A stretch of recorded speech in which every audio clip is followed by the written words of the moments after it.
ஆத்ம வணக்கம். இன்னைக்கு ஒரு அற்புதமான நூலை உங்களுக்கு நான் அறிமுகப்படுத்த போறேன். ஆத்ம ஞான உபதேசங்கள். எல்லா உபதேசங்களும் முழுமையாக அடங்கிய ஒரு அற்புதமான நூல். என்ன உபதேசங்கள்லாம் உள்ள இருக்கு அப்படிங்கிறத இப்ப நான் சொல்றேன். நம்மளுடைய சாதாரணமான வாழ்க்கையில பிறப்பு, அதுக்கப்புறம் வளர்ச்சி, அதுக்கப்புறம் மூப்பு, அதுக்கப்புறம் இறப்பு, அப்புறம் மறுபடியும் பிறப்பு அப்படின்னு ஒரு தொடர் சங்கிலி இருந்துகிட்டே இருக்கும்ல. அப்ப இந்த தொடர் சங்கிலி இருக்கிற வரைக்கும் துன்பங்களும் துயரங்களும் கவலைகளும் ஒரு மனிதனோட தொடர்ந்து இருந்துகிட்டே இருக்கும்.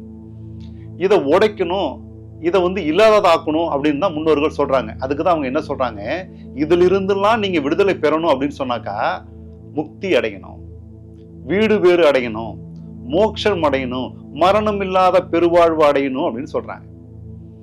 அப்ப இந்த நிலையை அடையக்கூடிய ஒருவர் யார்? அவரு சாதகர்னு சொல்லுவோம், இல்லைன்னா அவரை சித்தர்னு சொல்லுவோம். அப்ப இந்த நிலையை நம்ம அடையணும், இந்த பேரானந்த நிலையை நம்ம அனுபவிக்கணும் அப்படின்னு சொன்னாக்கா அதற்கு ஞானம் வேணும்ல, அதற்கு சில உபதேசங்கள் வேணும்ல.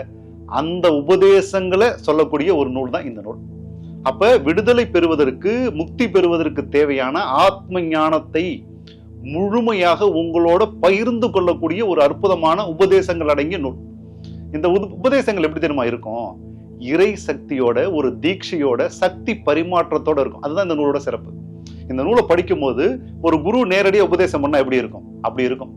அப்ப இந்த நூல் உங்ககிட்ட இருக்குன்னா குரு உங்க கூடவே இருக்கிறாருன்னு அர்த்தம்.